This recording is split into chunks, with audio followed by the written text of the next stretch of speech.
श्री कृष्ण जी कहते हैं कि जिन्होंने खुद को जीत लिया है उनके लिए इच्छा एक मित्र है, लेकिन यह उन लोगों का दुश्मन है जिन्होंने अपने भीतर आत्मा को नहीं पाया है। जीवन में हर किसी को अपने अंतर्निहित और बाहरी परिस्थितियों में दुख का सामना करना पड़ता है। कभी कभी यह दुख हमारे जीवन को असहनीय बना देता है और हमें लगता है कि हम इससे कैसे निपटें। परंतु दुख की घड़ी में हमें अधिकतम साहस और सामर्थ्य की आवश्यकता होती है। प्रथम और सबसे महत्वपूर्ण बात है, हमें दुख को स्वीकार करना होगा। दुख जीवन का एक अभिन्न हिस्सा है जो हमें अपने आप को समझने और प्रशिक्षित करने में मदद करता है। दुख के माध्यम से हम सीखते हैं उन गलतियों से जो हमने की है और उन विचारों से जो हमें आगे बढ़ने की प्रेरणा प्रदान करते हैं। दूसरी बात, हमें धैर्य और सहनशीलता बनाए रखनी चाहिए। दुख की घड़ी में हमें धैर्य बनाए रखने की आवश्यकता होती है। हमें समय देना चाहिए ताकि हम अपने विचारों को शांति से समझ सकें और सहनशीलता से उसका सामना कर सकें। यह हमें मजबूत बनाता है और हमें आगे बढ़ने की शक्ति प्रदान करता है। तीसरी बात, हमें दुख की घड़ी में सकारात्मकता बनाए रखनी चाहिए। हमें उन तकलीफों को एक अवसर मानना चाहिए जो हमें अपनी सीमाओं से पार करने का अवसर प्रदान करती है। हमें उन संघर्षों को एक उत्कृष्टता का माध्यम मानना चाहिए जो हमें अधिक समर्थ और सहज बनाते हैं। दुख की घड़ी में हमें स्वयं को ध्यान में रखना और अपनी देखभाल करना चाहिए। हमें उन क्रियाओं को करना चाहिए जो हमें शांति और सुख देते हैं, जैसे कि ध्यान, प्राणायाम और योग। श्री कृष्ण जी कहते हैं कि शांत मन में, ध्यान की गहराइयों में आत्मा स्वयं को प्रकट करती है। स्वयं के माध्यम से स्वयं को देखकर एक आकांक्षी पूर्णता के आनंद और शांति को जानता है। दुख की घड़ी में हमें अपनी सामर्थ्य को प्रकट करने का संकल्प लेना चाहिए। हमें अपने अद्भुत गुणों जैसे कि संवेदनशीलता, संवाद क्षमता और साहस को पहचानना और मजबूत करना चाहिए। यह स्मरण करते हैं कि जीवन एक अनंत प्रक्रिया है जिसमें दुख और सुख दोनों होते हैं।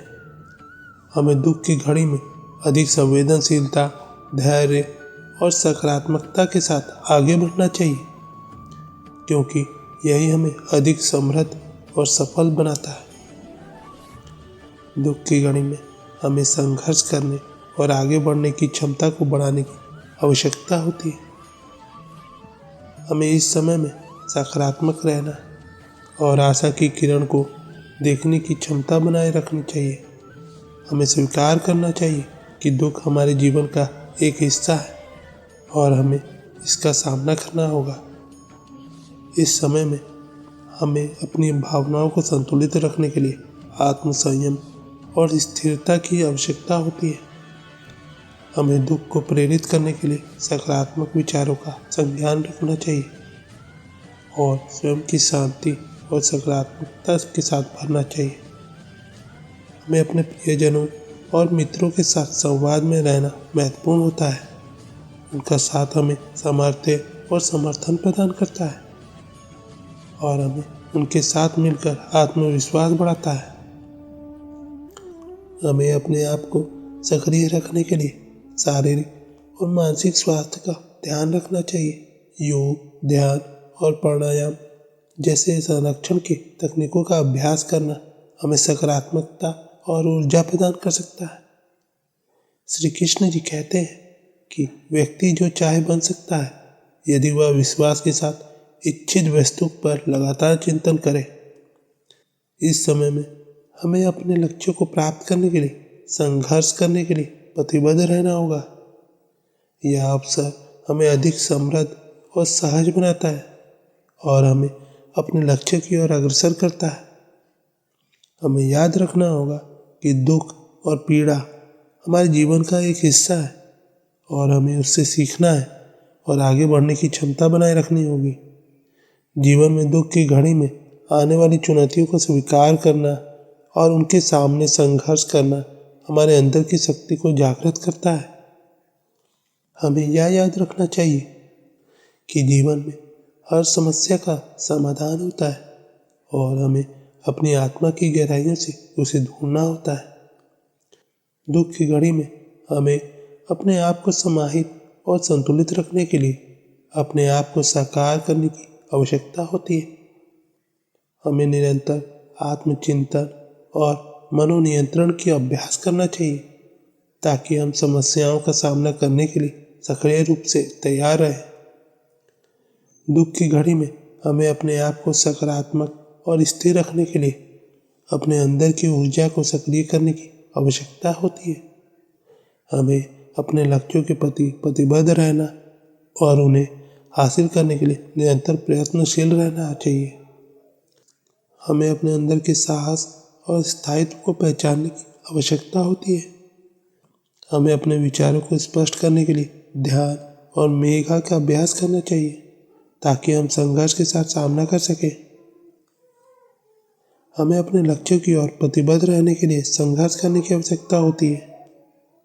हमें अपने सपनों को हासिल करने के लिए संघर्ष करना और हर समस्या का सामना करना होगा।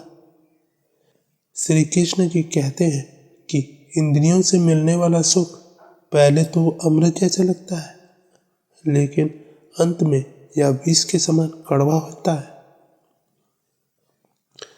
दुख की घड़ी में हमें अपने जीवन में अपनी आत्मा की शक्ति को प्रकट करने के लिए प्रतिबद्ध रहना होता है।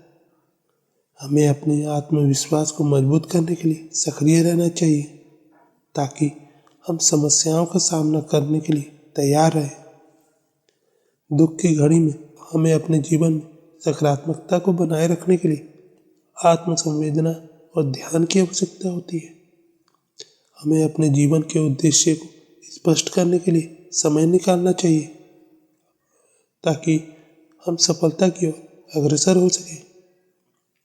दुख की घड़ी में हमें अपने जीवन में सकारात्मकता और स्थिरता को बनाए रखने के लिए स्वस्थ और सक्रिय रहने की आवश्यकता होती है। हमें निरंतर आत्म प्रशिक्षण और सामग्री का अभ्यास करना चाहिए ताकि हम अपने आत्म संवेदना को मजबूत कर सकें। हमें याद रखना होगा कि दुख की घड़ी में हमें आत्म संवेदना और सकारात्मकता को बनाए रखने के लिए प्रतिबद्ध रहना होता है। हमें अपने जीवन के हर पहलू में सकारात्मकता को बढ़ावा देना चाहिए ताकि हम अपने लक्ष्यों को हासिल कर सकें। दुख की घड़ी में हमें अपने सामाजिक संबंधों का सहारा लेना चाहिए। हमें अपने परिवार, दोस्तों और समुदाय के साथ संवाद में रहना चाहिए जो हमें आत्मसंवेदना और समर्थन प्रदान करता है। हमें अपने सपनों और उद्देश्यों को संजीवनी देने के लिए प्रेरणादायक कहानियों और संगीतों का सहारा लेना चाहिए। यह हमें उत्साहित करता है और हमें नई ऊर्जा प्रदान करता है। हमें अपने आत्मसंवेदना और सकारात्मकता को बढ़ाने के लिए प्रार्थना, मेघावीता और मनोविज्ञान के प्रयोग का सहारा लेना चाहिए। यह हमें आत्म प्रकाशित करता है और हमें नई दिशा में ले जाता है। हमें अपनी आत्मरक्षा और उत्तरदायित्व को महत्व देना चाहिए। हमें अपने आत्म संरक्षण के लिए आवश्यक निर्णय और कदम उठाने चाहिए जो हमें सुरक्षित और स्थिर बनाता है। हमें अपने आत्मविश्वास और स्थिरता को पुनः स्थापित करने के लिए आत्म प्रशंसा और सब सहायता का सहारा लेना चाहिए। हमें अपने दुख को अधिक सजगता और समझने के लिए संवाद और अध्ययन का समय देना चाहिए। दुख की घड़ी में हमें अपने आसपास की संवेदनशीलता और सहायता का सहारा लेना चाहिए। हमें अपने आसपास की साझा समस्याओं और समाधानों का समर्थन करना चाहिए जो हमें एक साथ काम करने की प्रेरणा प्रदान करता है। हमें अपने जीवन में सकारात्मक बदलाव का स्वागत करना चाहिए। हमें अपने आत्म प्रतिबद्धता और सक्रियता को बढ़ावा देने के लिए नई योजनाओं और क्रियाओं का अभ्यास करना चाहिए। दुख की घड़ी में हमें अपने आत्म संवेदना और समर्थन को बढ़ाने के लिए सक्रिय रहना होता है। हमें अपने लक्ष्यों की ओर प्रतिबद्ध रहना चाहिए और हर समस्या का सामना करने के लिए तैयार रहना चाहिए। तो दोस्तों, आज की वीडियो बस यहीं तक की थी। अपना ख्याल रखिएगा और हाँ, वीडियो पसंद आए तो लाइक शेयर सब्सक्राइब कमेंट करना ना भूलें। मिलते हैं आपसे अगले वीडियो में। धन्यवाद। जय श्री कृष्ण।